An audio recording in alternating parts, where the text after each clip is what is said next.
What's up, everybody? It's your boy Andrew L. Casey. You are now tuned into the Middle Initial Podcast. Today is June 26, 2023. And I'm here with my co-hosts Jude A. Jackson and Kevin A. Lewis. We took last week off for Juneteenth. Ungawa, Black Power. This is a Black-owned podcast. And we're not going to stand for any coonery, any chicanery. So we took that time off. It's the only time we took PTO. Unlike Jude, takes PTO every time. Jude take up Arbor Day, Columbus Day, Halloween, Yom Kippur, All Saints Day, Cinco de Mayo, like anything, any holiday, and he's not doing anything. Just anything that ends in day. Jude's right. Gonna take Oh my God. No matter Valentine's Day, anything. But I mean, as everyone could see, I'm in the Discord on the weekends. I say hi to everyone. I get popping. I say my topics. He's not though. He's not though. I mean, like you giving us a here nigga damn hello is not being in the Discord. Right. You dropping in, giving us fucking crumbs like the peasants you apparently think we are, and then going away. That's what that is. I'm here, guys. Damn, I'm here, nigga, damn, I'm here, man, damn. Like, yo, that's not being in the Discord. Stephon knows.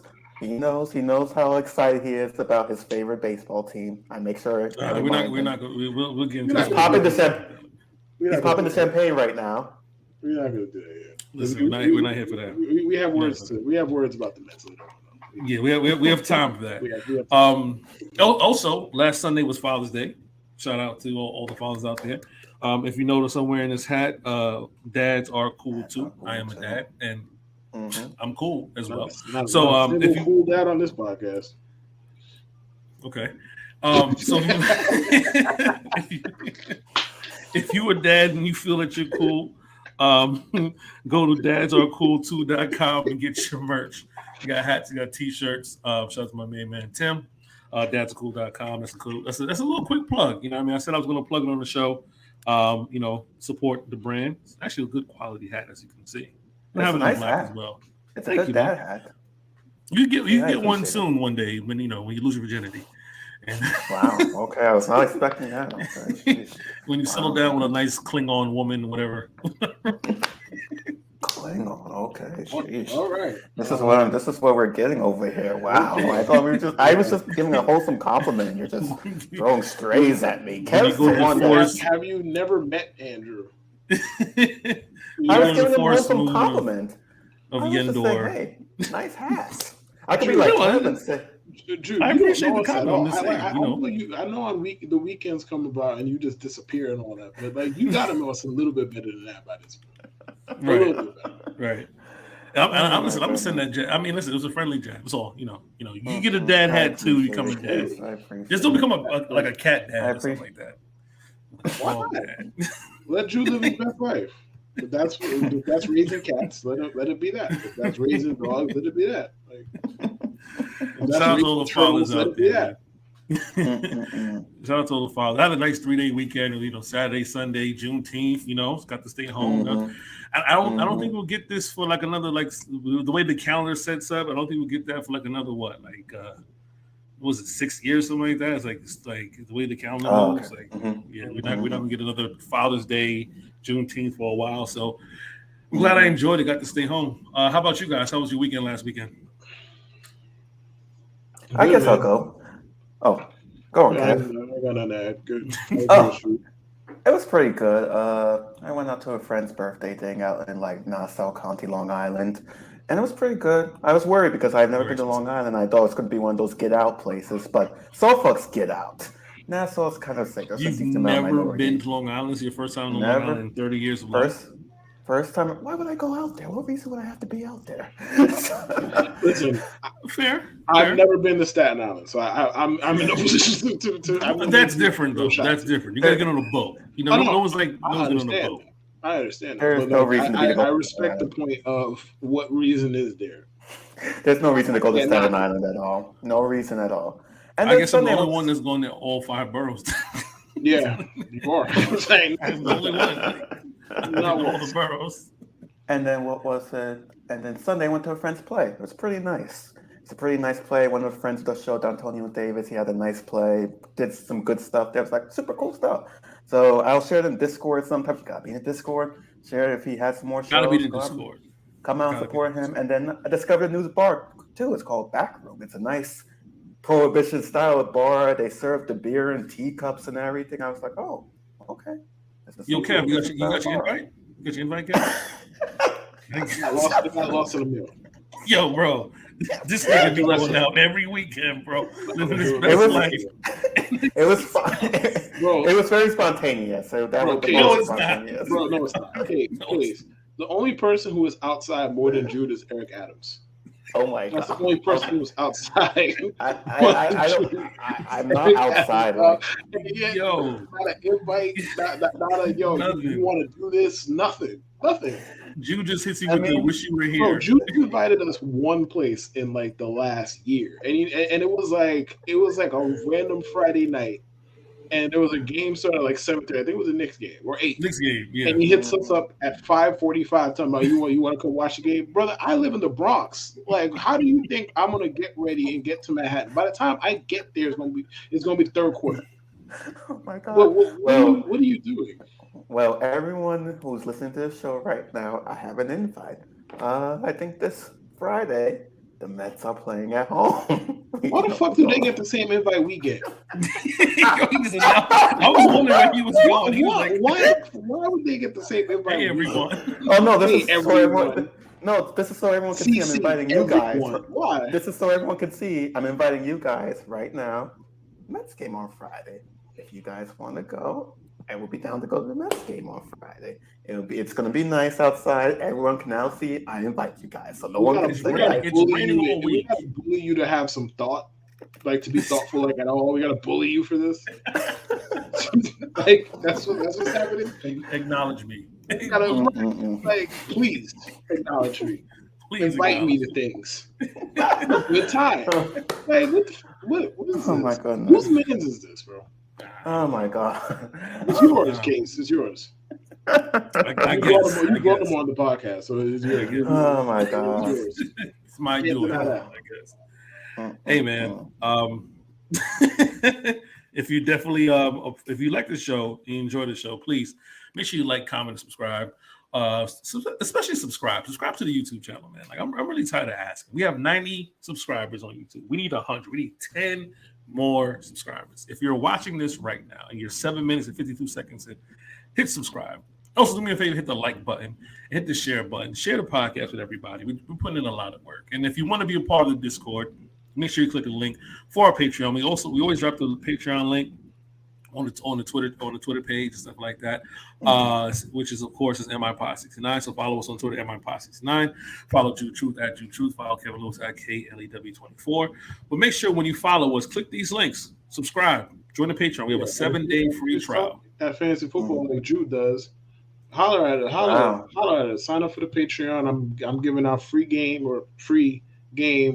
all summer. Free all summer. Free game. So, and for those of you in the Middle Initial Podcast League that I've won back-to-back years, maybe you could take some of the advice that I give and beat me with it. Maybe. Just give you a suggestion. Oh man, listen, I can't. I have no rebuttal to that. You are the 2-time champion. You know, so it's rigged. Shut up. It's all rigged. The top feels so much rigged better than the bottom. It's rigged like WWE. It's rigged because Jude helped. Hey man, it is what it is. We haters gonna hate. They don't boo nobodies in the words of Reggie Jackson. So keep hating on me because guess what? If I was 8th place like Jude every year, nobody would be talking shit. There'd be nothing to talk shit about. That is true. Right? That is true. Right. That's true. That's true. That's true. They boo winners. But let's get right into it. A lot of things happened over the weekend.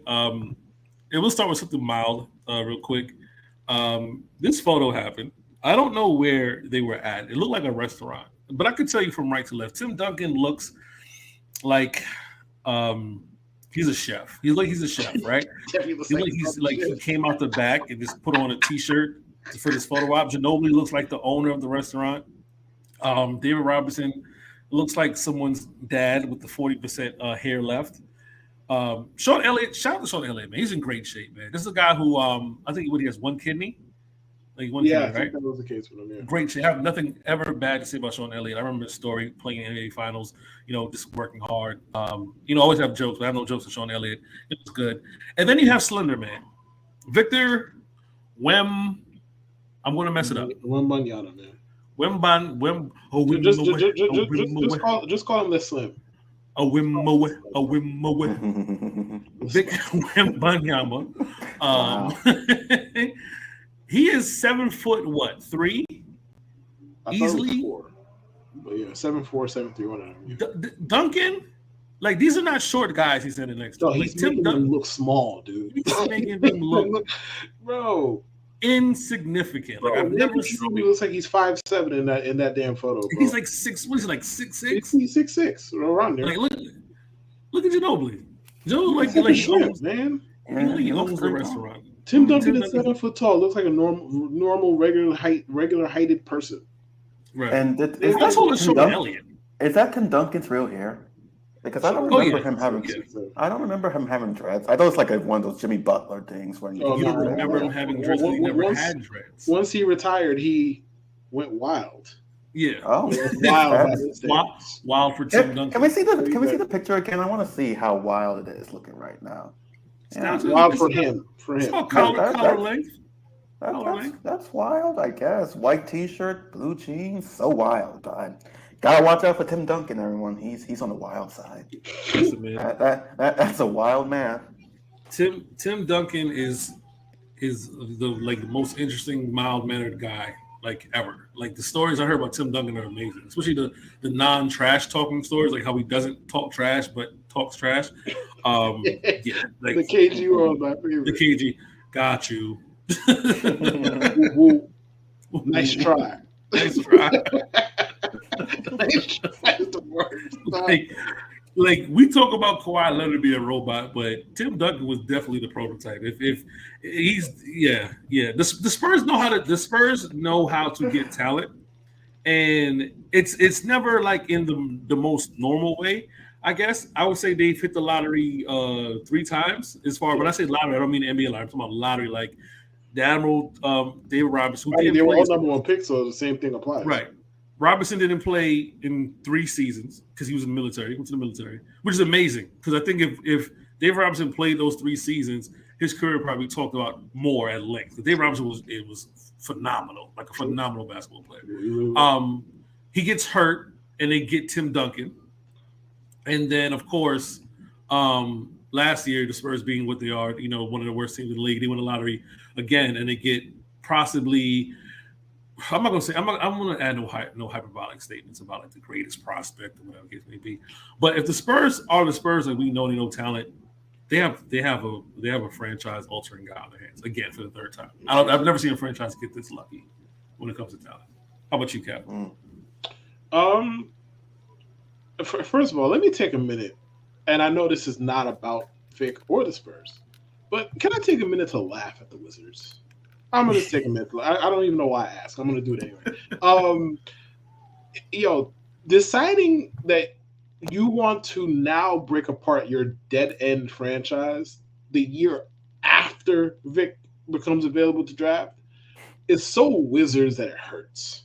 And mind you, the Wizards, as Bomani Jones says all the time, shout out to him, the Wizards have not won 50 games in a season in my life. I am 35.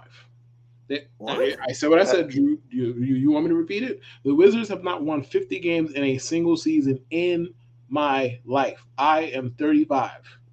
Not once. Not a one. They've had a few like 47, 46, 45.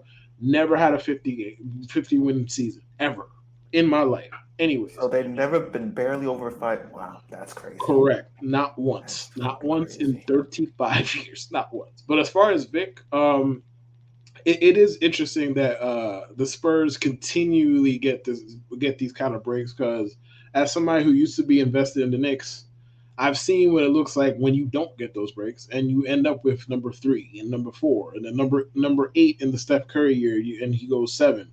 I've seen it, and then the Spurs are just like, all right, we got Tim Duncan, okay. Before that, you got David Robinson. David Robinson gets hurt, which leads directly to Tim Duncan. Okay, cool. You'll get the Kawhi. I mean, the Kawhi was all of them. Okay, cool. They traded for him. Yada yada yada. All right, and then the Tim Duncan era ended, and then a few kind of lean years, a couple of like 6 seed-ish kind of years, and then the best prospect, arguably ever, becomes available, and then all of a sudden the Spurs get the number 1 pick again. How convenient is what I say to that. But as far as how good he could be, listen, he's 7'4" or whatever he is, and he moves like that. Like, it's hard to imagine him failing. Like, I don't. If he's like super duper duper turbo Kristaps Porzingis, God bless. Like, I'm talking about super duper duper duper turbo Kristaps. Like, God bless, because he moves better than Kristaps. I hope he sets screens better than Kristaps, because Kristaps is the worst screen setter I've ever seen for a big man in my entire life. But that's neither here nor there. And then the skill for somebody that big, and for him to move around the way he moves, I don't like the term safe prospect or bust proof, because we've seen that's kind of bullshit. Like, we've seen bust proof be thrown around for a lot of people that ended up being bust. But I would be floored if this kid was not an all-time great-ish type. Like, I'm not going to put no number on it, because I'm not going to engage in that. But I would be surprised if by the end of his career he wasn't a top 50 guy of all time. I think that's a pretty tepid take, like a fair one. Like, with that skill and that size, man, it's hard to fail, bro. It's hard to fail. Good, Jude. I don't really have much to say. I haven't really been following Victor's career like that, except I've been hearing his name a lot, obviously, for like, a year, 2 years now. And it's funny that all of these tanks try to generationally tank for him, like Pistons and Magic and Rockets and all of this shit. Really tried so hard to tank for him, and he goes to the Spurs. Like, that's probably just crazy. It's like if the Chiefs were just horrible, randomly horrible for 1 year under Patrick Mahomes, and it's like end of his career, horrific, and then they get like Archie Man or someone like that. Yes. And or his kid. They get his kid or something, like his son or something. That's what's happening right now with the Spurs. It's crazy. Yeah, that's my take. The rich get richer, the poor get poorer. That's the way of life, and that's what's happening right now. That's about it. Yes, it's kind of unprecedented how the Spurs managed to get this done. I mean, it's not like they're doing it. Like, it's no like, it's kind of weird. Like, you figured with all right, David Robinson, of course, it's kind of no-brainer to happen. The Duncan stuff felt like just dumb luck, right? David Robinson gets hurt. He's out for the season. He went like 20 games or less than that. The Spurs didn't even lose the most games that year. Right. Like, even last year, they weren't the worst team, worst record. I think Detroit was. They were not. And it's like, here you go again. The Spurs get a number 1 overall pick. As far as Big Vic is concerned, man, he's a 2K character. Okay, there's a guy named Troy Dan, right? On YouTube, Canadian YouTuber, and he's a big 2K guy, right? And he makes these guys he calls like all the tall guys like Bol and all those guys. He calls them Slenderman, right? Like Slender Man. And Slender Man is like this, Slender Man, like from the horror stuff, like the Fever Dreams. This long, slanky, shadowy figure that just like seems like no matter how far you run, can just reach out through the shadows and grab you. And Vic is a Slenderman. Like, he's just all arms and legs, but he can dribble. He can shoot. He can go to the basket. Like, it's like if you stretched out KD 5 more inches. It's you know what I mean? Like, that's what it is. That was quite the phrasing. Quite the phrasing. That wasn't that bad. Grow up. Calm down. Be mature. Yeah. Grow up.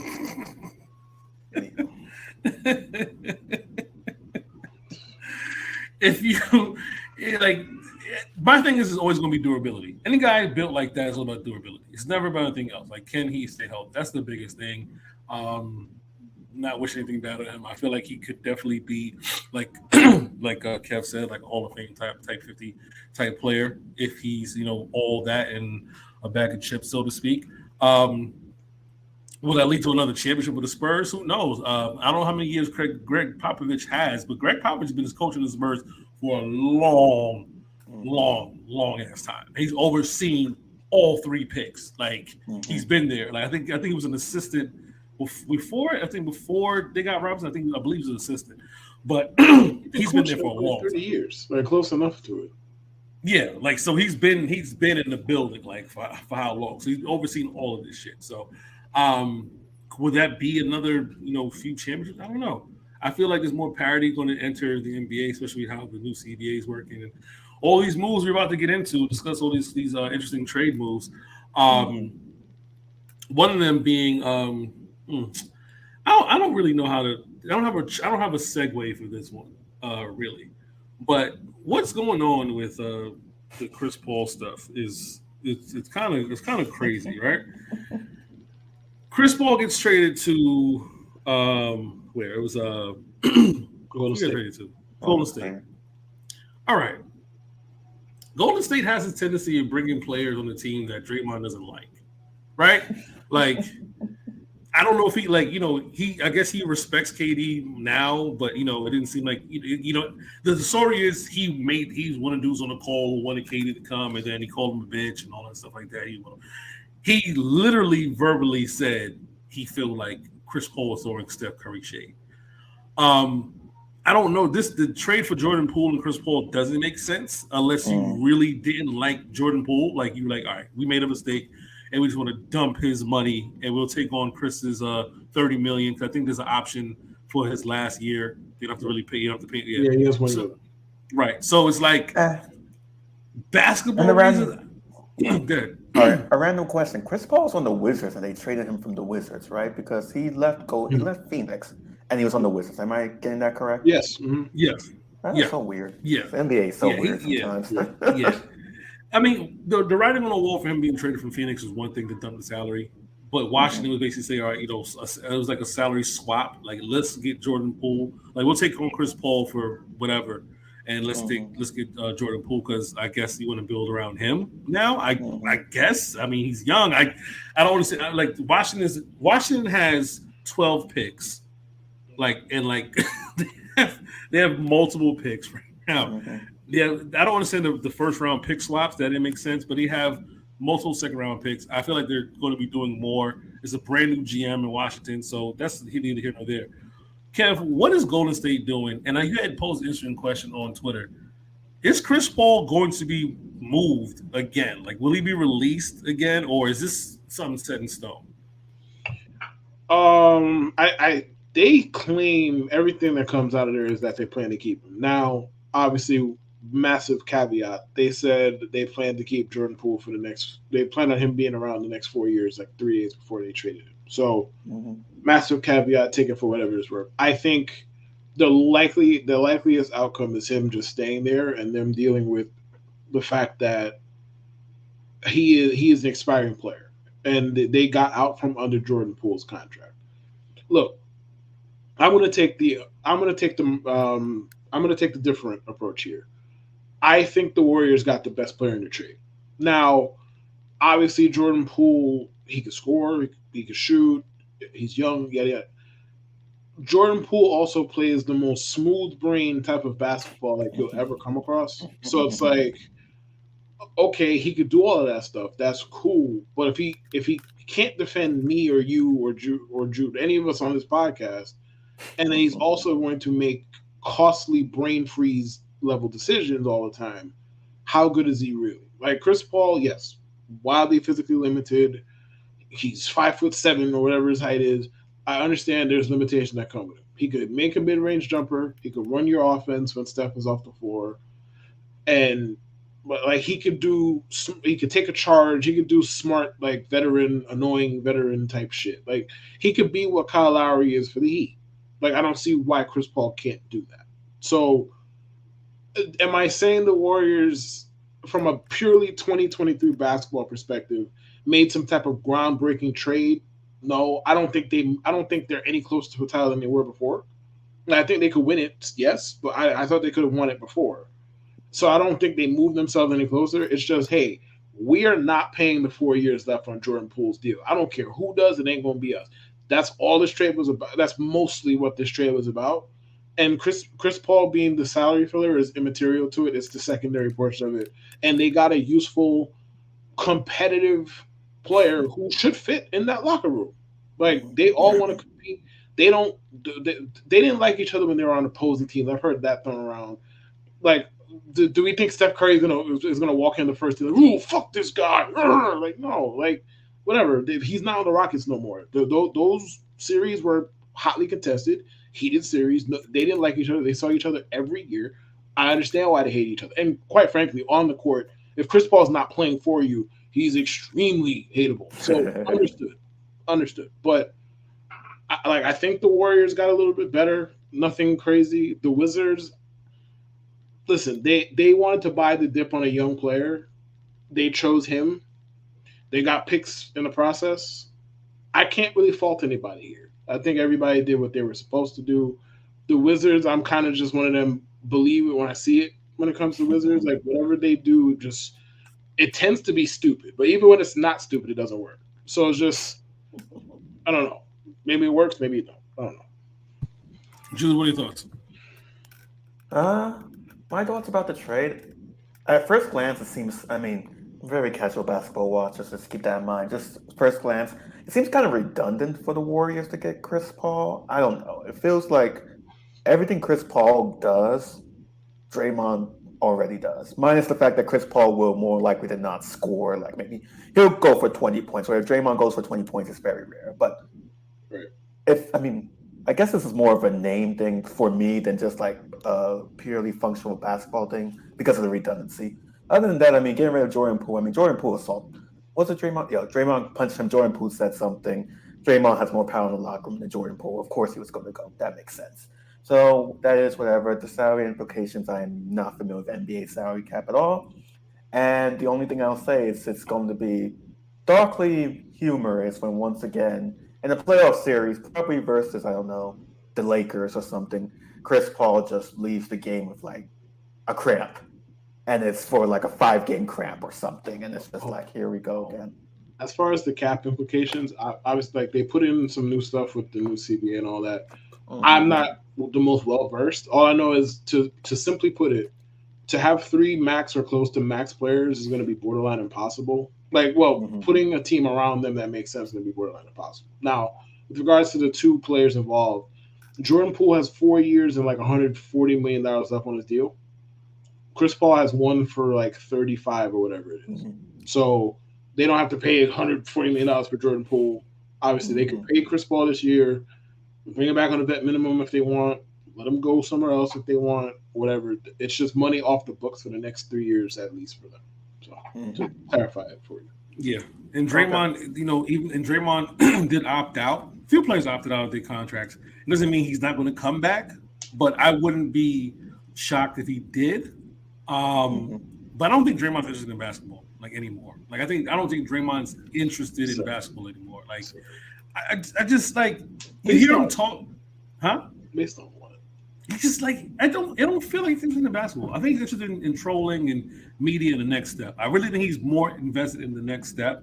And the next step is the podcast stuff, the media stuff. I don't think he's interested in basketball as far as I need another ring. He has 4. I don't need another ring. I'm good. I'm good. I'm a champion. I'm a Hall of Famer. I don't need another ring right now. It's not. I don't think that's. I don't know. This is me hearing him talk and the things he says. I don't think he's interested in basketball in the sense. Not saying he wouldn't play. He's not motivated. I just don't think he's interested. I think he's ready for the next step. And I wouldn't be surprised if he went to the Lakers. I think they'd have to do a lot to make room for him. But he, with the new CBA stuff, he can't just take. He just can't take. There's no more here's $1 million come be on the team anymore. So I don't know how that's going to work out. But does it make sense for Golden State to re-up with him and give him a final long-term or 3 or 4 year contract? No, not really. Does it? It's a loyalty thing. It's not let's think about it. Draymond is not the point forward he was. He still could do a lot of great things defensively and whatever. But in this offensively evolved game, he's not. This Draymond once dropped 31 in the playoffs. He's not doing that anymore. You know what I mean? He's really kind of pointless. But he could give you 15. He give you 15, but we saw what happened in the playoffs. Like Steph Curry was playing by himself. Like Klay Thompson, Mr. All Out with stuff. That he didn't show up. Of course, Draymond didn't show up. Jordan Poole was trying to press the honeys in the front row. I don't understand this move. Like the Chris Paul move makes sense if I guess these guys, if you're more sure of what's going to happen with these guys. Like you already know Steph Curry's good. We know that. Klay and Dre, I don't know what's going on with them too. So I can't say for sure. But I wouldn't rate it as a smart trade. I mean, the thing with Draymond is the Warriors are already capped out. So you let Draymond walk, and you're basically conceding that spot in your roster. Unless I don't even know what they would have to trade. I have no idea how they would replace him. Like, that's the thing. And it's like, yes, I don't necessarily, in 9 out of 10 cases, I think loyalty in sports is a bunch of bullshit, personally, because everybody's loyal to themselves. And then you have people like Damian Lillard who makes it their entire fucking personality for 6 years, but we'll get into him in a minute. But the thing is with the Warriors and Draymond, it's like, if you're going to let somebody like Draymond go and you don't have an immediate replacement that makes sense, your fan base is going to riot. That's just how this works. Your fan base is going to hate it. That's just how this works. And obviously, like, from a basketball perspective, for right now, you can make it for 2023, the Warriors are way more likely to win a title with Draymond than without him. Now, if they sign, let's say they sign to 4 years, $100 million. I think that sounds about fair, maybe a little bit less. Mm-hmm. Years 2, 3, and 4 of that contract might get really spooky. I understand that. That's the price of business, though.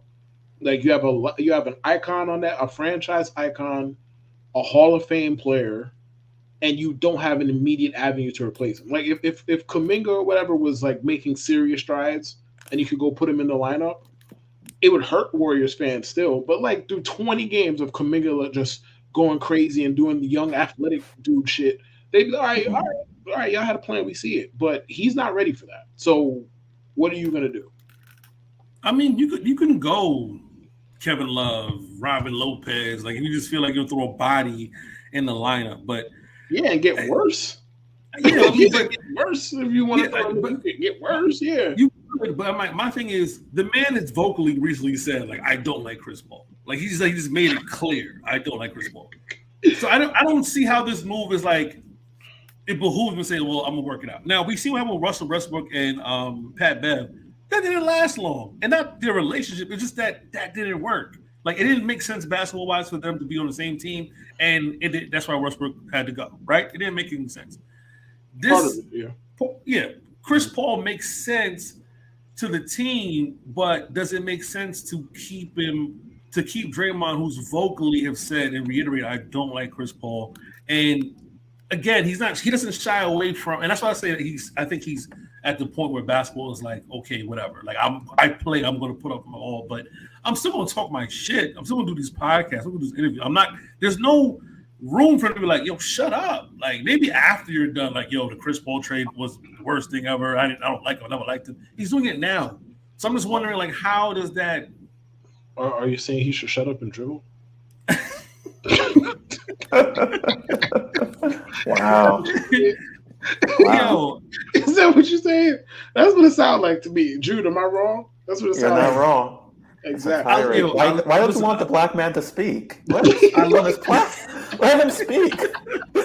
Why are you not letting this man speak? I love Draymond. People say that we look alike and everything like that. When I didn't have a beard, I just don't like the idea of. I don't think this works. I don't think it works. I don't see Golden State improving. Klay Thompson has 1 year left. It feels like the writing's on the wall for this team, and this doesn't scream we're going for one more time. I think they had their one more time moment when they won the year before, and it's like they didn't do anything to improve. They just paid Jordan Poole, and they immediately regretted it. And listen, that punch to the face kind of seems right now, doesn't it? Like. You know what I mean? It seems less impactful. You know, this is gonna mess up team chemistry. They got rid of him, bro. They got rid of him. So You know what I mean? Like, people thought they was going to pick because he got that contract. They're going to pick him over Draymond. He got traded and Draymond opted out. So I don't know. Maybe the writers on the wall. I don't know. Didn't seem like a smart trade. And one more thing with regards to Draymond not liking Chris Paul. I am very, very, very positive. I don't have this on record. I'd have to look it up. I'm very positive Draymond is not the first teammate of Chris Paul's who didn't like him before he got there. Yes. Very positive. Chris Paul played for like 5 teams. I'm very certain that there was at least one person on those teams who didn't like him because as an opponent, you don't like Chris Paul. James Harden didn't like Chris Paul. Exactly. I know James Harden. Their relationship kind of fell apart like toward the end, and that's why he got traded. But like James Harden came to be cool enough at least playing with Chris Paul, right? Right. And Draymond, like Draymond and Chris Paul are like each other. That's the funniest part about this. Now, obviously, like Chris Paul, some of the extracurriculars, I'm not going to defend. Okay, understood. They are both psychopaths. They're both undersized psychopaths for their position, who would not get to where who would not get to being Hall of Fame players if they were not psychopaths. They are. Draymond and Chris Paul are going to like each other, and we're going to see it manifest itself on the court. When you're Chris Paul's opponent, you don't like him because Chris Paul's doing shit like punching you in the nuts and doing all kind of shit and being a cop, like pointing out the shit that you do on the court, like, oh, you see, he inbounds the ball 1 foot on the line. He's a cop. He's a cop who likes to punch dicks, bro. Of course, his opponents don't like him. That's quite a description. Yeah, he's a cop who likes to punch dicks. Of course, opponents don't like him. Teammates are like, all right, we'll deal with him. Right. Yeah. I mean, didn't feel like a smart trade, but we do have a smart trade. A Marcus Smart trade, actually. That's a good one. Mark, I had a segue coming, man. I was kind of over 2 on the first few ones, but always gotta shoot my shot, so to speak. Marcus Smart trade to Memphis Grizzlies, a part of that. Was it the 3-team trade, whatever? I like it. It makes sense. Marcus Smart is a great defender. I think Defensive Player of the Year, 2 years ago? Yes. Something like that? 2 seasons ago. Improved his shooting. I'll give him that much. He's improved at least his 3-point shooting improved. Like maybe not his field goal percentage, but 3-point shooting definitely improved. Definitely knows how to pass the ball, not defend. Is a very annoying defender. But it's smart because Memphis needs somebody to, right the ship. And he's for a team that has such a positive record without John Morant, who will be suspended for 25 games. I don't see how this is a bad trade for Memphis. I think this is great. And then when Ja comes back, you can still have Marcus Smart in the lineup. You know what I mean? It's actually a brilliant trade. Like I don't know how you look at this trade and be like, that didn't work. No, this is actually one of the better trades that we've seen recently. I like the trade. Also Boston getting KP. Look, Kristaps is Kristaps. As a Knicks fan, he didn't become what a lot of people thought he would be. He's not the unicorn we thought he is. Was he 28 years old now? His last season was his best season, probably the most healthiest season. But I've seen him play better. Like when I say like the Knicks moments he had when he was just like banging at the rim, dunking and everything, putbacks and everything. That Kristaps we'll never see again. Like that KP is what we thought we were trading, given when we traded. We thought he was losing. The new KP, I mean, still can shoot, everything like that. Still not a great rebounder. He didn't pan out defensively the way he again the unicorn stuff. But that works for Boston, man. Boston got better. At least with another shoot, another score option, and length, and it works. It kind of hurts you in the backcourt because Jaylen Brown is, and I like Kev talk about Jaylen Brown. He's not a great defender.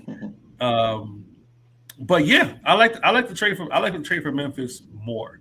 I like what they have already in place. Like I told people, invest in some Jaren Jackson stock with John being out.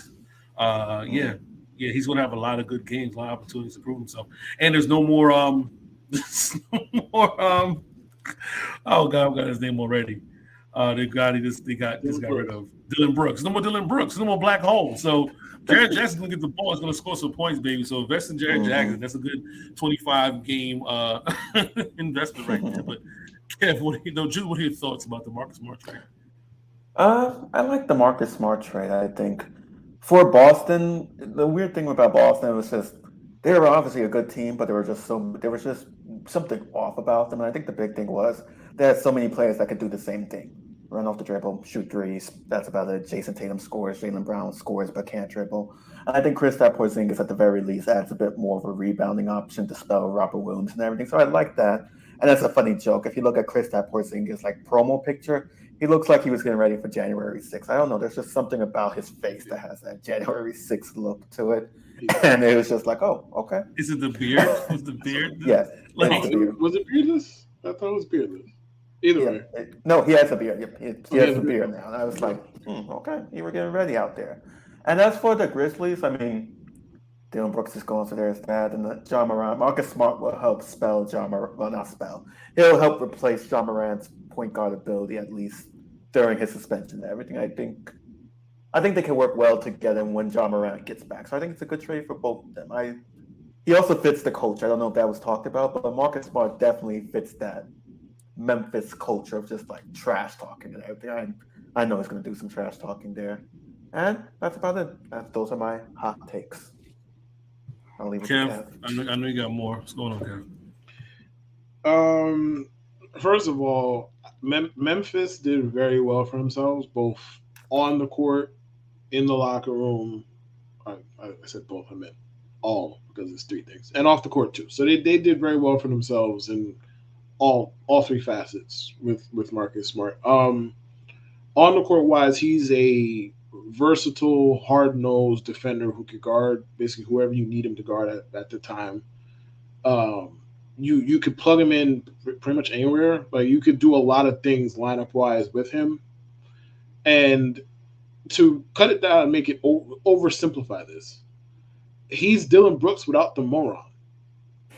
Like better, yes, obviously, but a big part of why we can say, oh, he poked the bear. We can say all we want. A big part of the reason Dylan Brooks is not in Memphis anymore is because A, offensively, he plays like a moron. B, he wanted a bigger role. So it's like you want a bigger role while we already know you play like a moron. And we're giving you more money to do this on top of that. No, you got to go. You got to go, man. You got to hit the bricks. You ain't got to go home, but you got to get the hell out of my face. Out of my face. But, oh my god.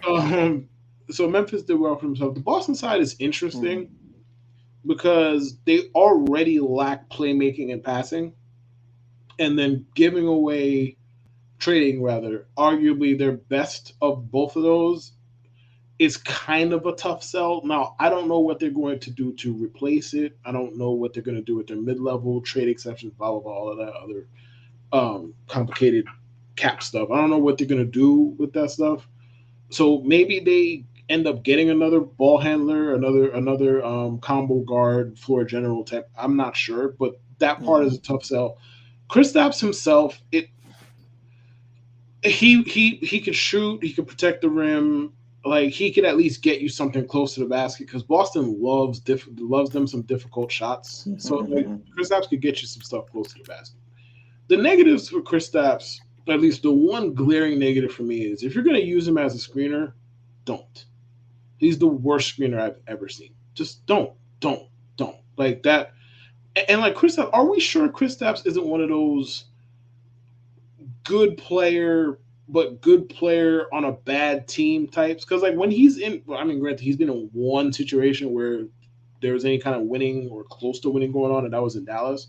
And Luka got so sick of him that they traded him for a bucket of baseballs before the deadline. So do with that whatever you will. Maybe it's an unfair question to ask because the sample size isn't that big. But is he one of them good players? Like he can impact a bad team, but not so much on a good team type of players. I don't know. We'll have to see. Boston also got 2 first-round picks with him, which is insane to me because I think Kristaps was the best player in the trade. Like, yeah, Marcus Smart's good and he's the heart and the soul, blah, blah, blah.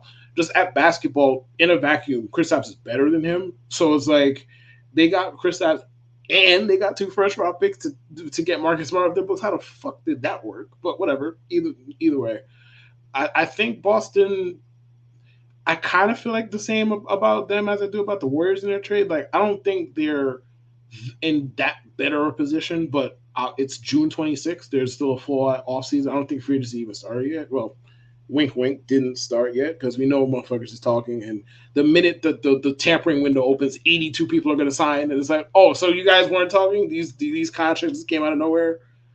But then the NBA then picks and chooses when they want to bitch and moan about tampering. Like, oh, we're gonna get you for tampering. Like, motherfucker, bro, the legal tampering period or whatever. I don't know if that's the NFL, whatever. Either way, the minute free agency opens, 12:04 p.m. a.m., we got people signing left and right, and we're talking about and we're talking about tampering. Like, Woj is gonna make an announcement at like 11:58. I'm hearing some stirring. Like, no, you're not. You shouldn't hear nothing. 12. Bro, the thirstiest I've ever seen a team was when the Lakers signed Timofey Mozgov 3 minutes into free agency, like 2017, whatever year it was. Oh my God! What did they give him? $54 million? It was more than that. I think it was like 68.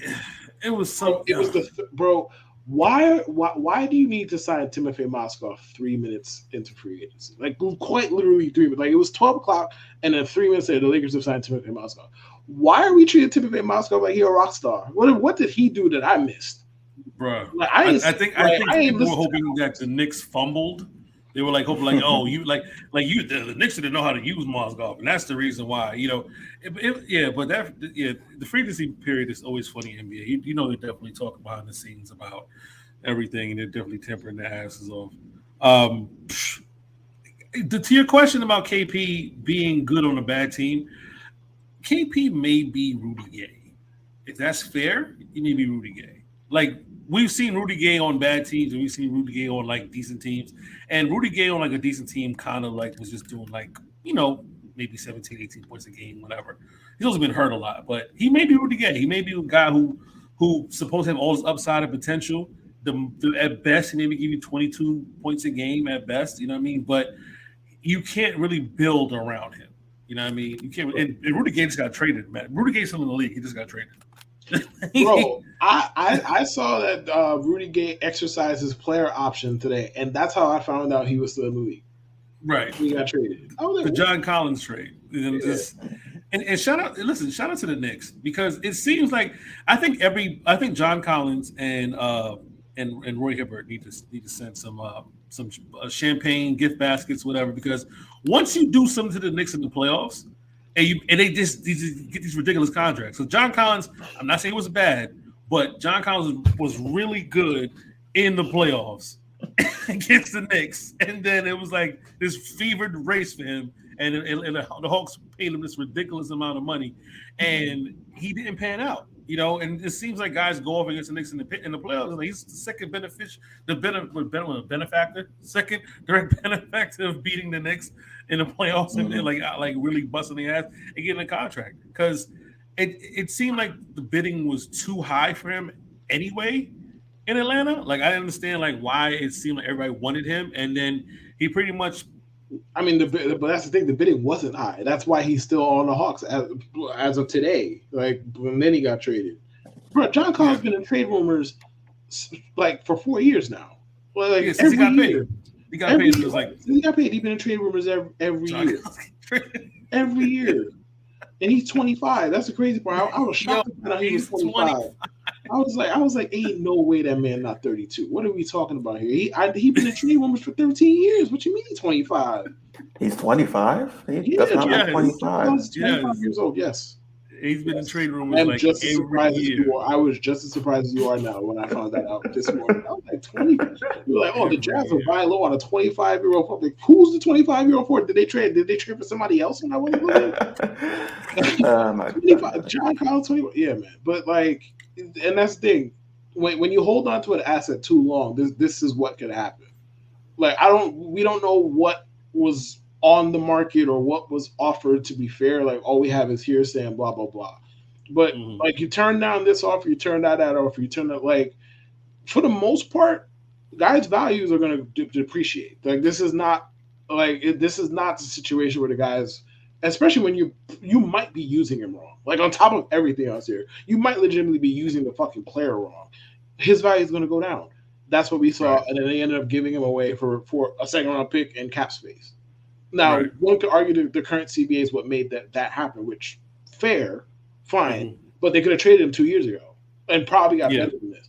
And what's probably going to got really better piss value. me off about this, because it's still fuck Danny Ainge, right?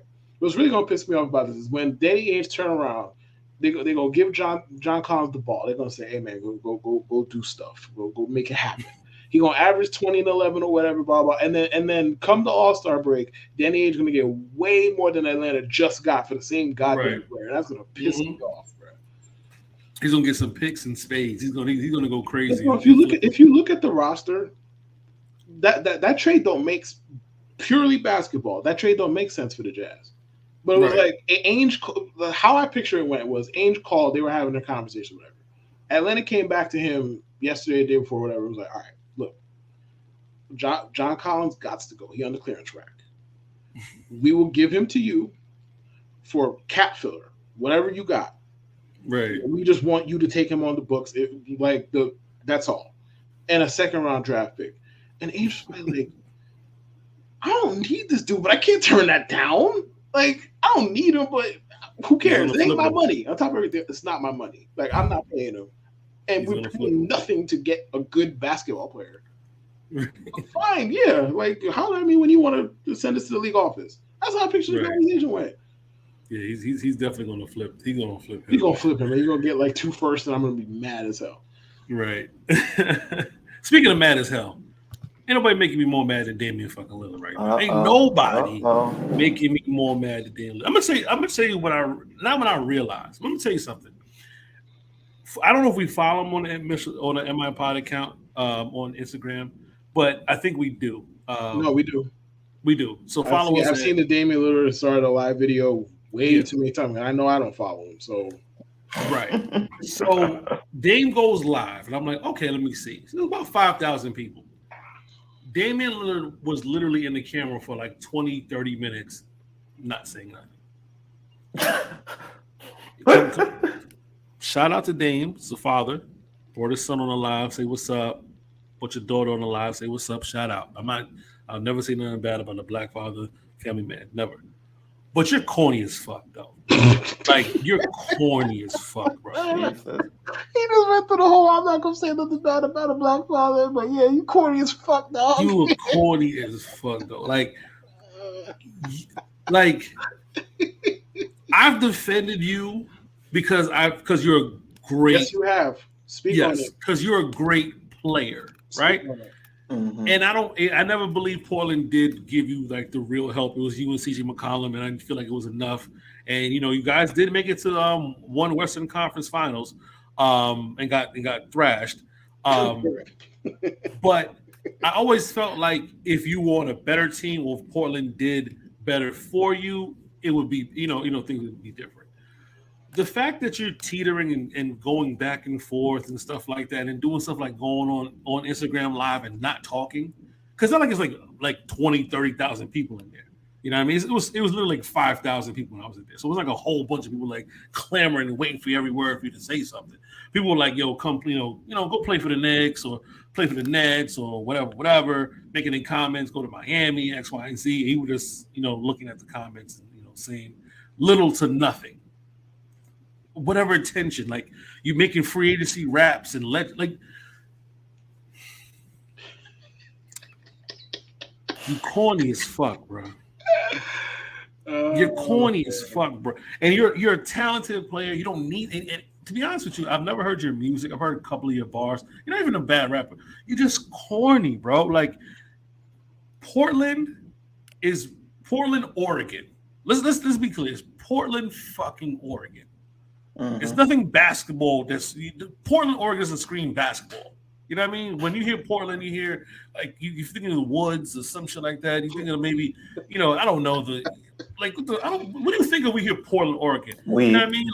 Weed, the Trailblazers and stuff like that. You know what I mean? Portland, and there's been great basketball players that have come in and out of Portland, but they all left. And you decided to stick around. I don't want to run from the grind and blah, blah, blah. And now you're making excuses for fucking everything. So Chris Haynes says Damian Lillard doesn't want to play for a stacked team. He doesn't want to be on a team where it's just three. Yes, bro. Yes, bro. Yes. Yeah. He doesn't want to play for a stacked team. He doesn't want to be on a team where it's just 3 all-stars or 3 superstars. He just wants a team that has a shot. Dame, you've been on that team already.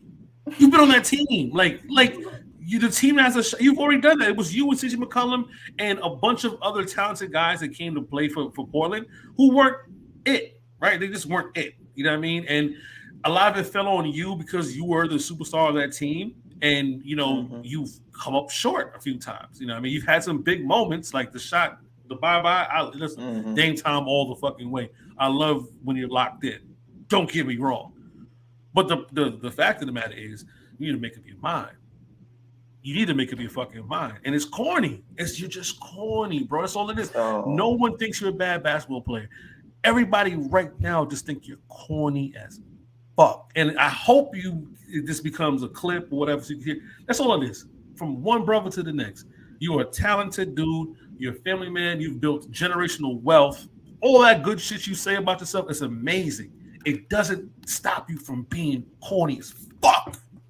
Oh, I felt that venom there. But that's a real quote that Dame said that he doesn't want to be on a stacked team, and he doesn't want to run from the grind. But has he ever had to trade the man before? Like, has he ever been like, I want this guy to play, like I want this? No, he's passively thrown that around in media, more or less. But it's never been anything outright like, yo, go get this guy. You don't really see. So what the fuck does he want? Like, does he want to win? Nobody knows. You want me to tell you? Listen, sure. Dame when you make loyalty and then downing other players in the process, because this all really started or at least kicked into overdrive with the whole Warriors Durant years, and then Dame couldn't stop running his mouth, and then made the loyalty his badge of honor. Listen, Dame thinks we care about his whole situation and how current actions would look in compared to what he used to say. He cares way more about that. He cares way more about that than we care. But he thinks we care a lot. So thus, he's now trying to paint himself. He listen to him. He says he does not want to be on a rebuilding team. He then also says he does not want to be on a stacked team. This man's Goldilocks. What's left, bro? What? Damie Locks. What the fuck is this? What's left? Now, granted, I will say this: he'll never okay a trade here. What would be really interesting before I get back into slandering him? What would be really interesting is if they trade him to the Thunder. That would be really interesting. They have a whole bunch of young talent. You get one of the best scorers in basketball. He's a good locker room guy by all accounts. It's a good example for the young guys to follow. It'd be an interesting trade. It'll never fucking happen, so I'm not going to spend that much more time on it. But Dame cares way more about public perception than we care about, whatever he is saying. Listen, I've never really cared for Dame. Since you started the whole loyalty campaign for this last 7 fucking years, I've never really cared for him. He gave Portland 11 years, 10.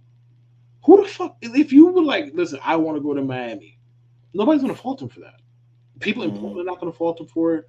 Bro, I'm his biggest hater. If Dame said 3 weeks ago, I demand a trade to the Heat, would I've got my jokes off based on what do you say? Of course. But in a vacuum, am I going to be oh, he should have done? No, bro, you gave them 10 years. It's over. Whatever your goals are, you've accomplished everything you want to accomplish in Portland. You want to go win, right? You want to shop, as he says. All right, then go get it. But what is annoying is other players get criticized for being attention whores. And granted, LeBron is one of them. And I'm not going to sit here and lie and say he's not an attention whore. That would be a lie. But bro, LeBron could tweet good morning and you got niggas oh, he just wants attention. Dame is making an entire He's like Moesha, bro. Like they play the music and then the diary starts, and then she starts talking about what she wrote in her diary that day. This is Dame every single fucking day. It's update after update after update, bro. We are getting more updates about Damian Lillard and his thought process than we were getting about the people in the fucking submarine last week, dog. That's what it is every single fucking day. Give it a rest until he either demands a trade or says he's staying there. I don't need to hear, oh, his dream team is Draymond Green and Jeremy Grant. I don't care. He don't want to play with Scoot Henderson. I don't care. Granted, that's valid. I don't think him playing with Scoot Henderson does a lot for either party because they're both lead guards. I don't think that does a whole lot for either fucking party, personally. But like, you don't want to play with Scoot Henderson. You don't want rookies. You want veterans. You then don't want to go to a loaded team. Should I stay? Should I go? I don't know. Like, make up your fucking mind, bro. You know the thing with Dame Lillard that I just thought about, and this is gonna sound super crazy and super like Sigmund Freud like. I just think Dame Lillard is just afraid of change. He knows where he wants to. He knows that in order for him to really grow, he might have to go somewhere else. But he's built such a thing in Portland that it's hard for him to go. So that's why he has, I want to be loyal. Oh, I don't want to be on a rebuilding team, but I don't want a guys to stack. Just these impossible demands. Or maybe it's the other way around. Listen, he also he seems like if you would stay in Portland that long, being as good as Dame is, I don't think he's running from the actual grind. He doesn't actually meet expectations with his basketball. Because the thing about being in Portland with Dame, bro, Dame make his little $60 million. He will score his little 40 points, 50 points, 6 points, whatever. Go home, kiss his kids, kiss his wife, have a lovely time. And nobody cares because we don't expect nothing from Dame. And then when they do make the playoffs, he make a little game winner. Bro, we've been seeing the first round game winner he hit in what, 15, 16, 17? I don't even remember the year. It was like 8 years ago now, 6, 7, whatever years ago now. We see this every playoff go around. And nobody ever tells the story of, hey, they didn't win anything. Right. That's what it's like being Dame. Like, there's no expectations. We just praise him when he does well. And then when it goes poorly, it's, okay, it was supposed to. Right. I could understand the draw of this. And you make $60 million to have no fucking expectation. That is a fire job. I just want him to shut the fuck up. One way or the other. Make a decision and shut up. Like, ever since KD signed with Golden State, he has been insufferable. Just, I ain't like these other dudes. I ain't running from the grind. You running from the grind. Mind you, Paul George went from OKC to LA, and he's telling Paul George he ran from the grind. How dumb that sounds. He went to LA. And mind you, yes, playing for the Lakers is a different kind of spectacle, blah, blah, blah. If you outright reject the Lakers to go to the Clippers, you are enduring a grind, sir. That is the definition of a fucking grind. Because you are putting the bullseye on your back, bro. And when you make that your entire personality, now we're at the point where it looks like Dame wants to leave. If it fucking quacks like a duck, it's a duck. It looks like he wants to leave, but he don't want to look like the bad guy because he cares way too much about what we think. And quite frankly, I think we care a whole lot less than he gives us credit for. Yes. Dame goes to Miami. We're not going to give a fuck, bruh. We're not going to care. And also, it's a clear attention grab. And this is where I get the slander off. We don't pay attention to Dame in June any other year. So I guess this is how you got to get his attention. Damn. Wow. This is how you got to get his attention. Yeah. He has to give us fucking diary notes every hour talking about what his thought process is, because we never pay attention to David Drew. Quite frankly, we don't pay attention to him in the regular season either until he drops like 65. Then we pay attention to him for a 24-hour cycle, and then we go back to not paying attention to him again. So now it's the summer, and now he's going to milk this shit for everything that it's worth and float out all kinds of bullshit. And one more thing before I get off the soapbox. There was one thing I read, and I've read this multiple times because I've been anti-Dame or slander Dame, whatever you want to call it, for a long time now. I think I was the first one on the bus. I've been on the bus for a long time. Now I have company all of a sudden. It's new. It's interesting. But they're like, somebody tweeted at me. People tweeted at me multiple times. So I saw somebody tweet this earlier, like, oh, it's not Dame's fault. He's not saying anything, sir. So we have on the hour updates every single hour about what Dame is thinking or not thinking. You think that he has nothing to do with this? If Dame wasn't thinking shit, you think you think we'd be hearing about all the shit that he's not thinking? Like, you think this is not on purpose? Especially given how it looks. Again, it looks like he's trying to he's trying to get out in a way that does not make him look like a bad guy, and also not look like Kevin Durant. Because that's the biggest thing here. We can say whatever we want. He don't want to take the same path as Kevin Durant because he dunked on Kevin Durant for doing that shit. So he doesn't want to do that. So, he didn't do this.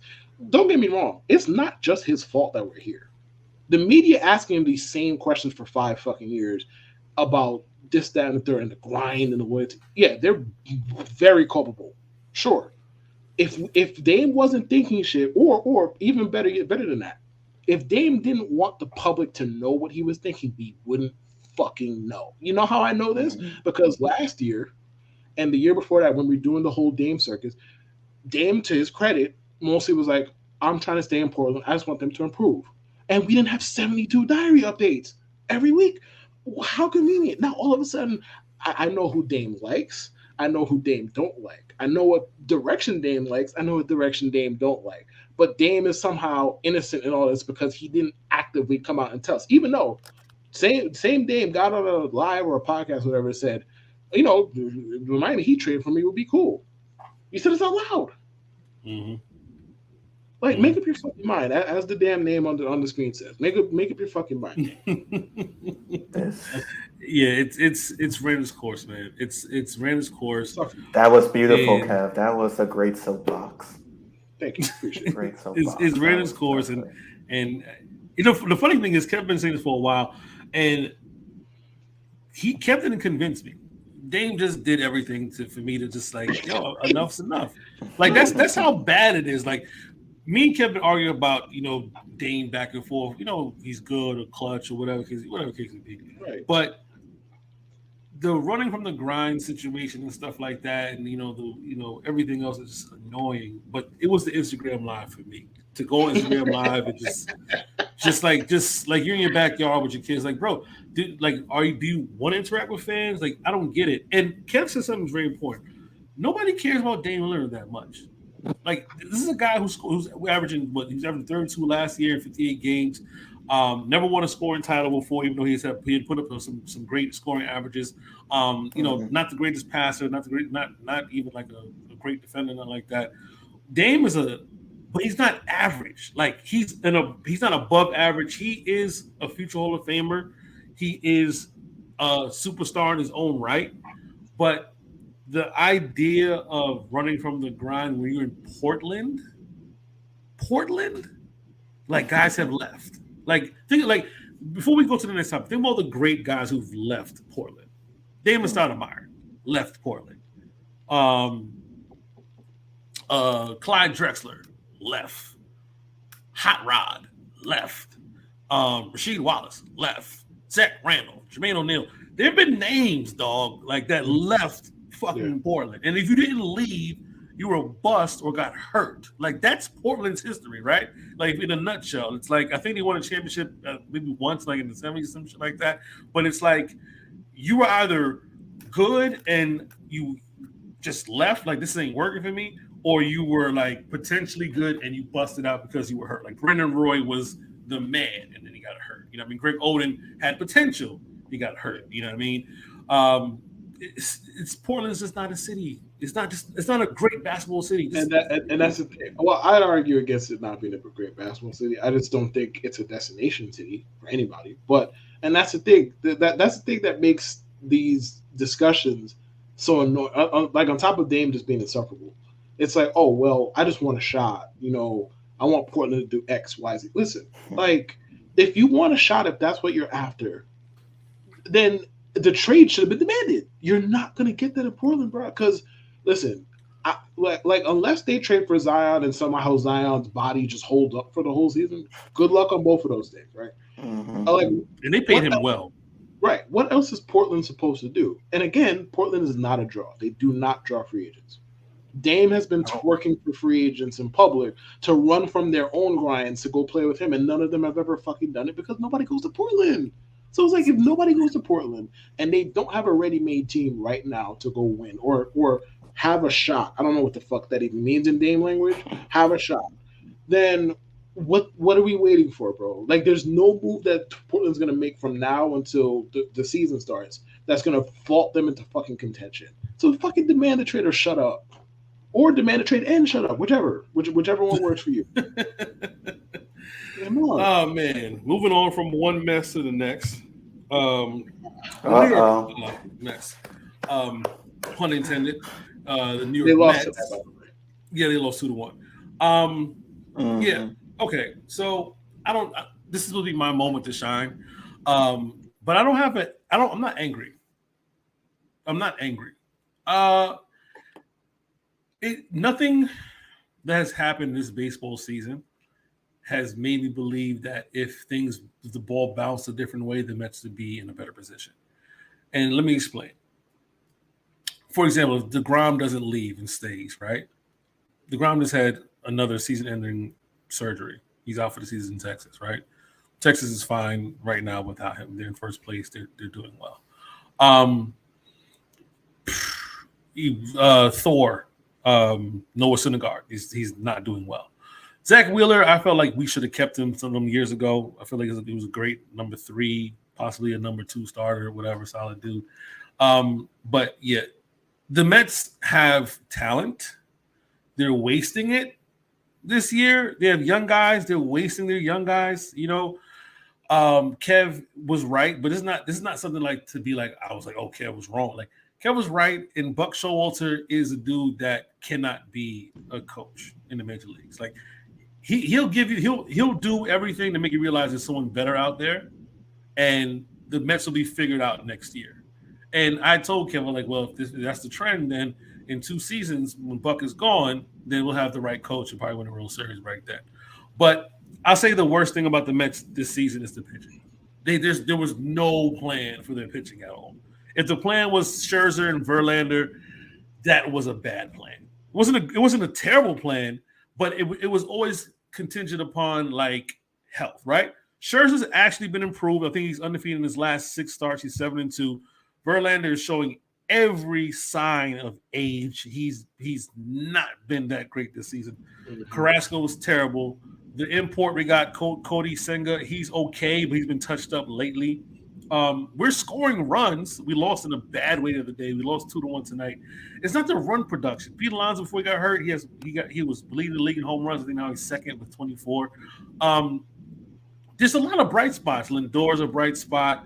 Alvarez, physical Alvarez, is a bright spot.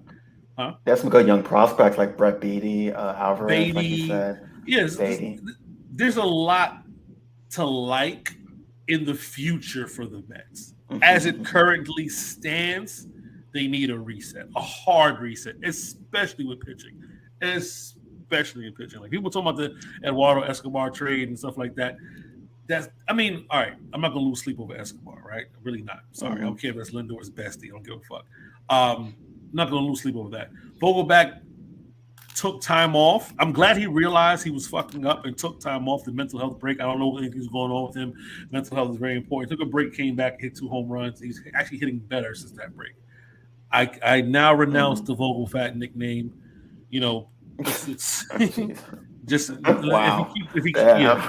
He's Vogelfat until further notice. But for right now, oh my god, I'm going to give him a break. Jeez. But that man was at his lowest point. He's just like Vogelfat. Like, damn, Case. Listen, when he sucks, he's Vogelfat. When he doesn't suck, Case is mean, bro. We've established this. Yeah, I'm a piece of shit. I don't care. But but no, I mean the Mets.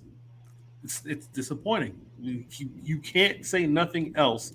As a fan, it's disappointing. But if you look at the league, it's a lot of disappointments in the league this year. It's a lot. And a lot of surprises. Like the Padres, and for all the money they spent and the bats they have, they're disappointing. The Phillies Reds are looking good. That's the surprise. Like, Yes, Yes. What's his name? Elliot Yeah. Cruz. Ellie's killing right now. But there's a lot of surprises in the league. San Diego being one of them, right? The Arizona being in first place. That's a surprise, right? Cincinnati, before we discussed Cincinnati. The Marlins, surprise, second place, 6.5 out of first. Texas, we thought they would improve, didn't think improve that much. They're in first place, surprise. You know, the AL Central being dog shit, like literally terrible, shouldn't be surprising because they don't really do anything. But the Mets are not that good this season. And you know the funny thing with the Mets is it's just I think like you said, the pitching's bad this year.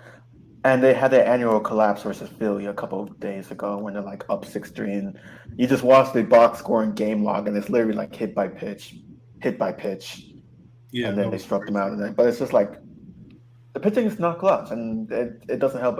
It doesn't help. Who was it? Why am I forgetting the closer's name? On the Mets. Yeah. Who, Ottavino? I think it's Ottavino. Is it Ottavino or the one who got hurt? The guy who got hurt. The guy got hurt. The trumpet.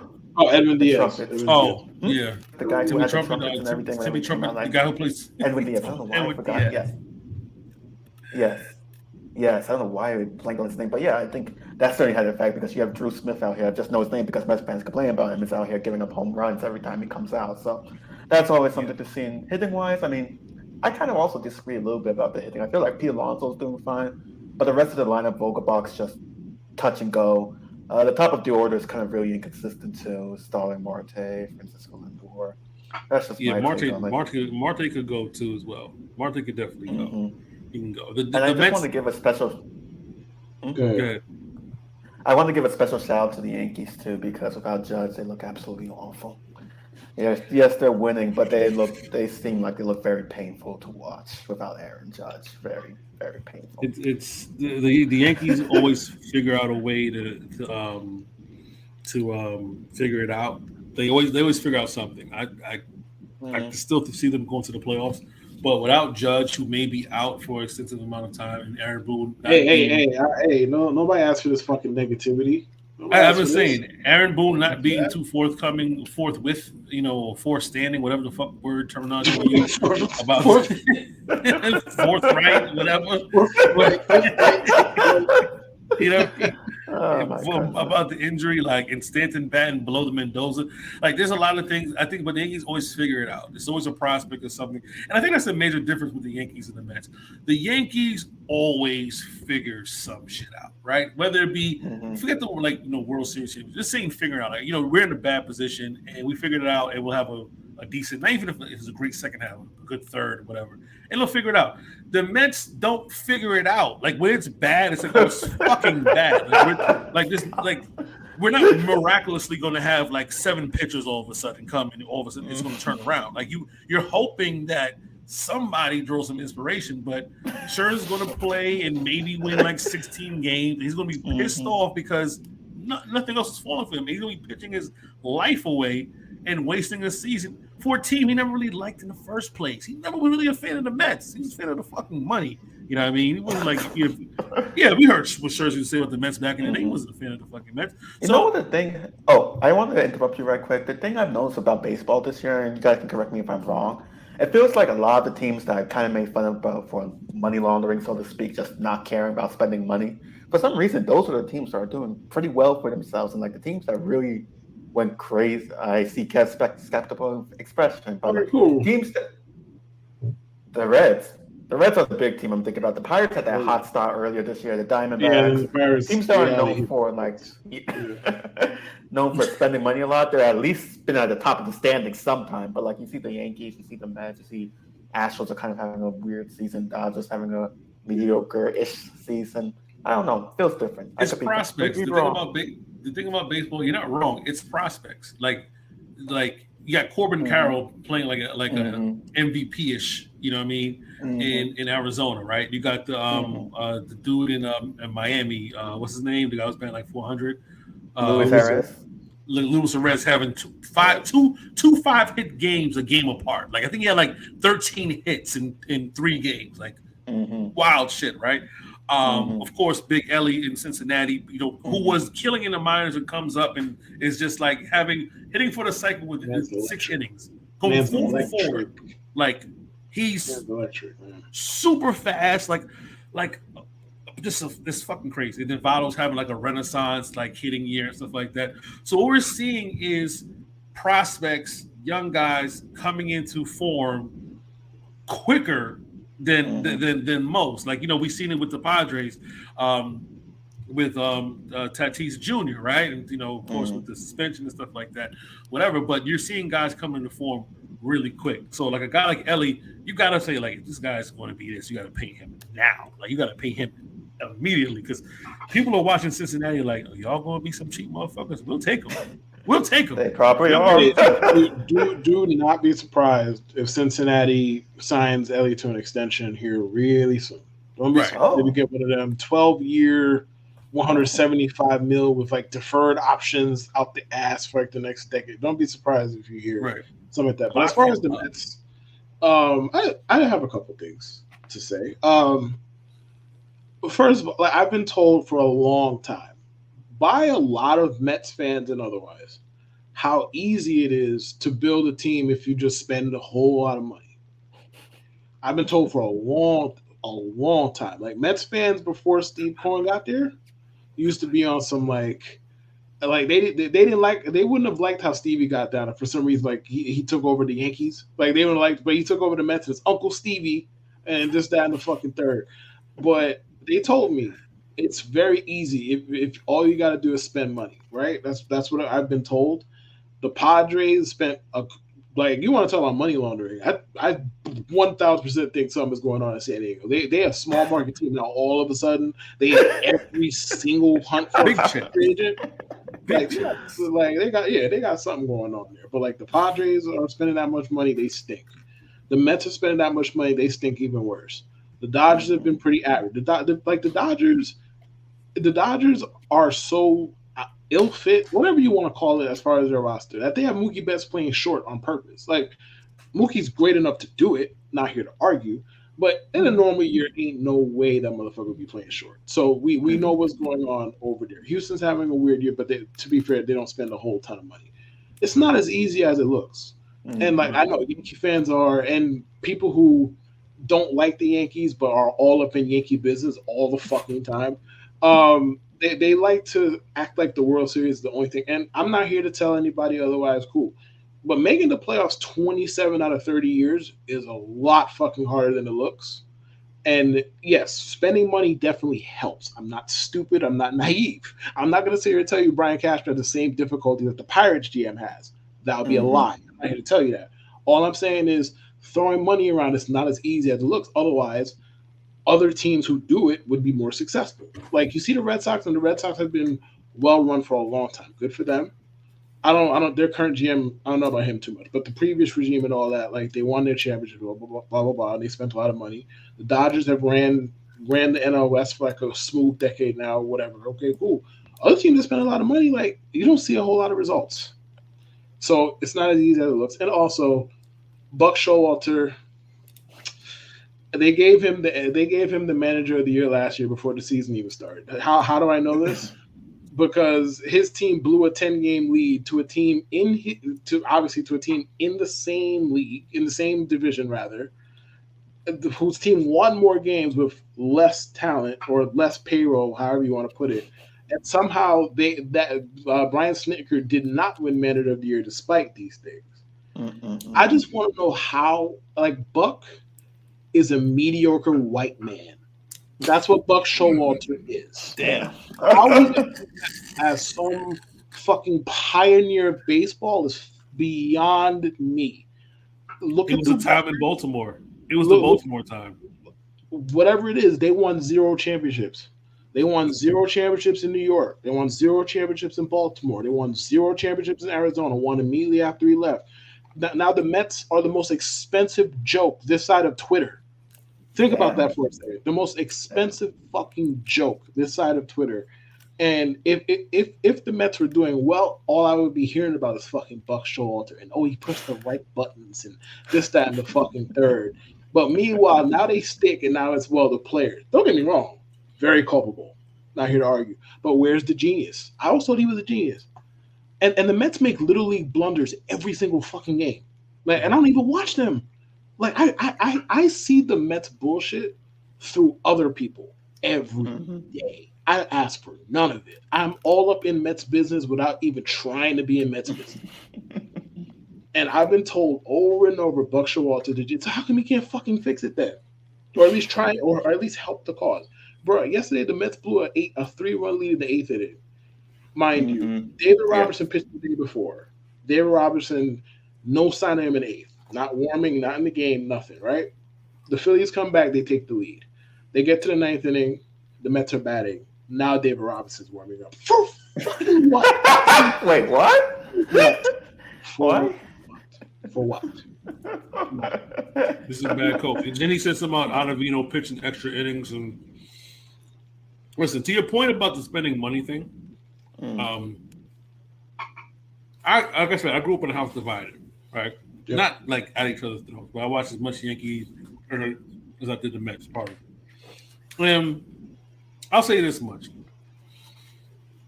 The Yankees didn't buy their championships. They bought one of their championships. And that was 2009. That was the championship. Yes. Yeah. That's the one they bought. Like, that's the one I was like, yo, they're going to win this shit because they're winning it for buck. They're going to spend a lot of money. They bought that one. Yep.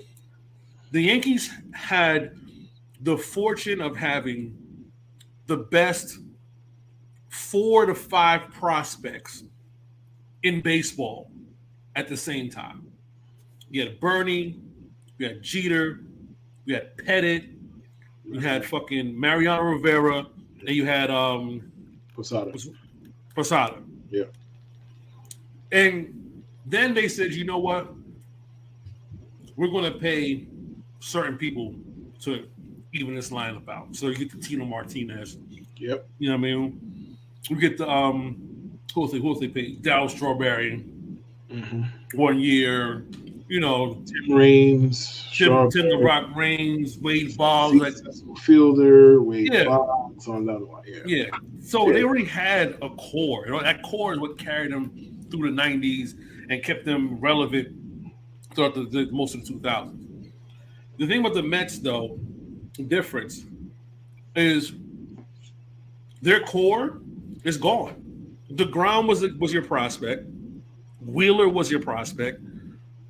Syndergaard was your prospect.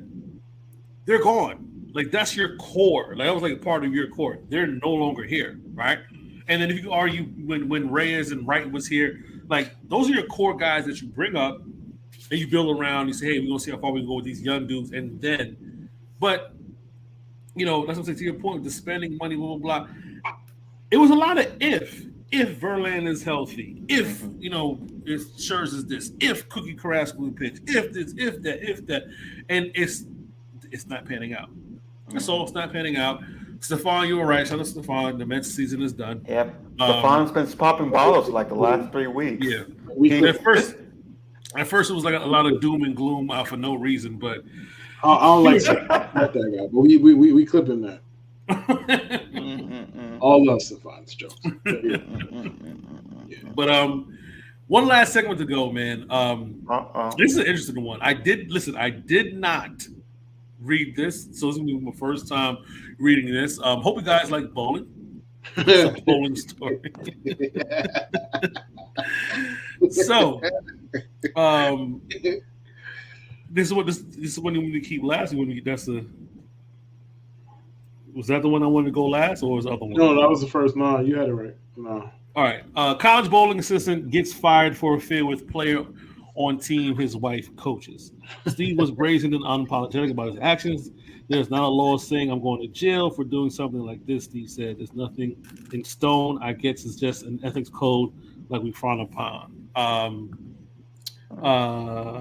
don't have this in order. No, you had it. You had it. I didn't order? Yeah. Okay. Steve said the affair was discovered when Amber saw a text message from the student athlete on his phone. It didn't have anything in detail. Steve said of the text, It was just about how amazing I am, basically in general perspective. Amber saw that and questioned me, and I got to the point where it just built up so much that I basically told her the truth after she dug through my phone. Yes, I admitted to cops. I admitted to the cops my crime after I got my sentence. But yeah, keep going. Right. I was a stay-at-home dad for 5 years with the kids, while Amber got to go off and coach the team. And when she'd get back, I'd run practices on top of taking care of the kids while she was back. When they travel again, I would sit back and take care of the kids. Then when I got hired on, she almost forced me to run practices. I was volunteering for the entire time before that, trying to help out Amber. Once I got hired on, one thing stemmed from another. I felt like I was doing too much for what I was being valued at. So this is go first? Throw the last one. I had to throw this one because this is funny as shit.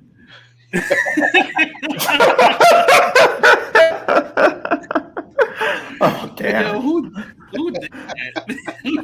Damn. Wow. The thing I wanted to say is, I've never seen an article where a guy is admitted to cheating. He's like, "Oh, he didn't even say he was pushed to cheating. It was just like, I worked long hours. I was just so tired. It's just like, I'm asked to do so much, but it's never just acknowledging why he cheated or how he got to cheating. He just randomly went on a soapbox about the fact that his wife asked him to help out the team. And it's just, he did say explain the cheating. He felt like he was scorned. He was scorned. He was jealous. That's what look, it says Steve was brazen and unapologetic about his actions. There's no law saying I'm going to jail for doing something like this. You know, and he kind of has that look of a guy who would cheat with someone on his wife's volleyball. He had an affair with a player on the team his wife coaches. Yeah. That was intentional. And I don't know. My thing with affairs is like, and I don't know if it was a young man or young woman he had an affair with. I don't know what the bowling team makeup is. But my thing is, if your wife is coaching a team, how do you set up or suggest that affair? Like, it has to be a lot of manipulation going on, right? It has to be something, maybe some money going on, because your wife.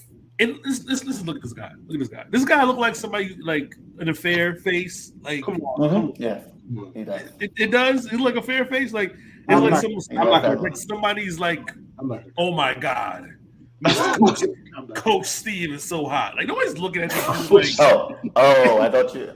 Oh, no, I wasn't trying to comment on his look. Steve Lemke. He has that douchebag look of someone. No, you know who he is. He has the yo, my boy over there likes you. You want to talk to you. Who's banging Coach Steve? Look at Coach Steve. Like, who's? But the funny thing is, they said that he was brazen and unapologetic. I like that, man. I like that. I like when people stick to their guns. I guess that was his last strike, though. I guess cheating was the last strike. Cheating was the last strike. No pun intended. I believe the pun was very much intended. I hope it was. At least. Okay. Yeah. The last strike was amicable.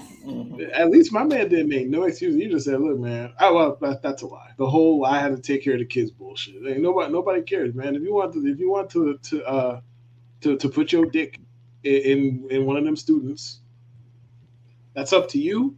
It's obviously, I'm pretty sure there's something in the rules that say you can't do that. Pretty sure. Could be wrong.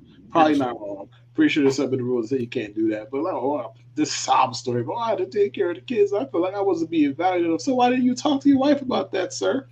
And then if you did, and for some reason she was just like, I don't know what you want me to do. Okay, then quit, leave. But it was very intentional. He did what he did. Because if you're actively not trying to get caught cheating, you're definitely not going to fuck one of your wife's players. I feel like that's ground level, not get caught stuff. Like if you're trying not to get caught, you're not going to fuck one of your wife's subordinates. Like, that's just not how the fuck this is supposed to go. So he wanted to get caught, or he wanted to get found out. Whatever. He did not care. He shit where he ate, and then now look. It definitely was a young lady. The lady. Yeah, so it's women's volleyball team. The Lady Jacks. The Lady Jacks. I don't want to say anything about the couple. I'm looking at them right now to say they're not really lookers. So I'm pretty sure. I don't want to say anything about the couple. They're facially challenged in the next breath. Like, that's insane. Because Kev, you know what? I'm not going to show the photo. I'm going to send you the photo, and hey man, look, I'm not sexist or anything like that, but if this is the wife, I want to see. I just want to see who the young lady was, because all right, listen, guys, do your own independent research when it comes to this. Independent research. Do your own independent research. Be a free thinker. Be a free thinker, because listen, oh whoa boy, roof. Wow. Nah. Dog. Next topic. Oh man, I apologize. No, I don't. You're out of line. I could be out of pocket, but when you don't see that picture. It's our time. I see, and it's that time. It's the time. We're gonna end the show the way we always end the show. It's the moment you've all been waiting for. Pull up a seat and get off your feet for Judes Grooves. You take us home, man. We've been doing this for an hour and 35 minutes. If you guys rock with us for this long, make sure you follow us on Instagram at MIPod69, on YouTube, MIPod TV, on Twitter at MIPod69. It's their favorite portion of the show, Judes Grooves. I know you guys missed us last week. Jude, take it away. Well, here we go. There were some interesting things reading this, so let's go. They want it nice and slow. Kiss them from head to toe. Relax and let it go. Say it. Make love to me. They want it now and fast. Grabbing and smacking ass. You gotta make it last. What? Fuck? Me? Together, holding hands. You out there spending grands and making family plans. Say it. Make love to me. Don't have to straighten facts. Don't want no strings attached. And now I'm going to read this next one, and I don't know why he's emphasizing it, but I'm going to emphasize it too. Just scratch this on your back. What? Fuck me. Exes ain't right, acting right, and you're so glad to fight. Dinners by candlelight, say it. Make love to me. So you got a nigga whipped down to your fingertips. Trying to be shit. What? Fuck me. Turn on some baby face. Just for your lady's sake. You call her baby cakes. Say it. Make love to me. Know how to make a broad. She's on your sack and balls. You call her jab with jaws. What? Fuck me. Okay. You about to buy a ring. She needs the finer things. Gucci designer frame. Say it. Oh, make love to me. Purchase a nasty flick. Wrap up and tie her quick. Know how to drive a stick. What? That's how I feel too. Fuck me. You both unite as one. You the moon and she's your sun. Your heart's a beating drum. Say it.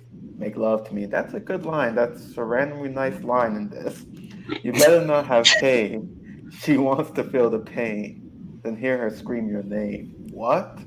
Fuck me. And now this is very fragrant that I'm going to say this. I don't know why he did this.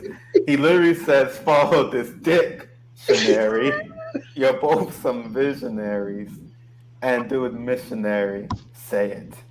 I can't do make it love to me. I heard him call the wild and do it all the while. Doggy and froggy style. What? Fuck me. What the fuck is froggy? What the fuck is that? You in between the sheets, licking and eating sweets. And what you find, you keep. What? Say it, make love to me. You do it standing up. Orgasms, hand them up. You just don't give a fuck. What? Fuck me. What the fuck is this? Like, what is he? Like, is this a song? Is this like a foreplay song? Like, this sounds like it's just like. This sounds like it's just like foreplay. Yo, Kev told you not to read the captions, and he kept reading. It's just there. What exactly is froggy style like? Is he just like on top of her, like two frogs on top of each other, like a frog and it's just like this? Dude, Go on Google Chrome, go into incognito mode, and have a good night. What the? Put on your VPN and have a good night, because that is not Froggy style. Well, let's do this right now, because I am very curious. I have never in my life heard of that. And let's see. Make sure your VPN is on and nobody knows what you're about to go look up. Oh God. Interesting. Okay. Oh my Good God. to know. Good to know. Okay. Yo, we about to take this from Judes Grooves to Jude Ruins classics. Jude Ruins the classics. And why is he capitalizing dictionary? Like, I don't get why. Like, that's just a random thing that's just like, why are you capitalizing? It's an entendre, bro. And he didn't capitalize. That's what Genius probably did. Yeah, But- he did. No, he said Right. it. He said it with his chest, though. Yeah, he definitely said it with his chest. It's a double entendre, you know what I mean? Come on, Jude. We gotta take you to a black club.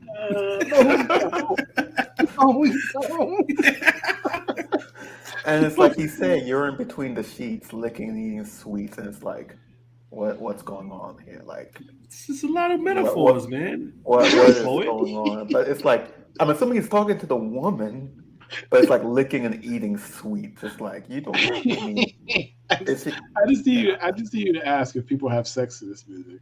Just ask. oh no! I know they're having. I can see they're having sex. I'm just wondering. I mean, I would use that line like, "Oh no, woman licking and eating sweets." That makes kind of sense. I mean, you did like the heartbeat. You did like the heartbeat as a drum line. You found favor in that one at least. Yeah, Yeah, that's a nice calming line. Go figure. You could listen. You couldn't read my poetry book then, because I should let you read one of my poems. Oh, you were writing some erotic poems over here. You writing some erotica? I got a couple of stuff. Yeah, I got a couple of stuff. Somebody has pretty- nasty as cases. You're surprised to hear that? I am. I'm very Why are you surprised. surprised? He's Pretty nasty wild. as shit. Why are you surprised? You're a freak ball. What you mean? Freak ball. I got a couple of poems that's pretty wild, but not also romantic and stuff like that from my writing days. But yeah, man, I mean, you gotta read. You don't read erotica? He romantically Like that? slinging dick is what he's doing in his poetry. Hey yo. Wow. Well, Wow. that's the show. There you go. Middle__ pod on TikTok. Follow Kevin Lewis. Yo, and romantic Kaylee drop W. dick off. Yeah, I do have. Wait. I'm follow Jude. Follow us on Instagram and on Twitter at MLPosse9. Make sure you join the Discord. We got some new merch coming out soon. Something really soon. Actually, really soon. We actually dropped something, right? We got something new coming within in a couple of weeks. You guys will be pleasantly surprised at the stuff that we come out with. But make sure you subscribe. Like, please, 90 subscribers. We need 10 more subscribers to reach 100. So if you made it this far into the show and you're not subscribed, click the subscribe button. Make sure you share, comment, and show us love. Shout out to everybody in the Patreon. I'm supposed to do a Patreon shout out, and I haven't done it, so make sure I'm gonna do this Patreon shout out. Because not the Discord shout out, because Discord is a separate thing. Because some people were already in the Discord already. So I gotta do the Patreon shout out. Shout out to Khalil. Shout out to Rob. Shout out to Rodney. Shout out to Chris Hecker. Shout out to Steve.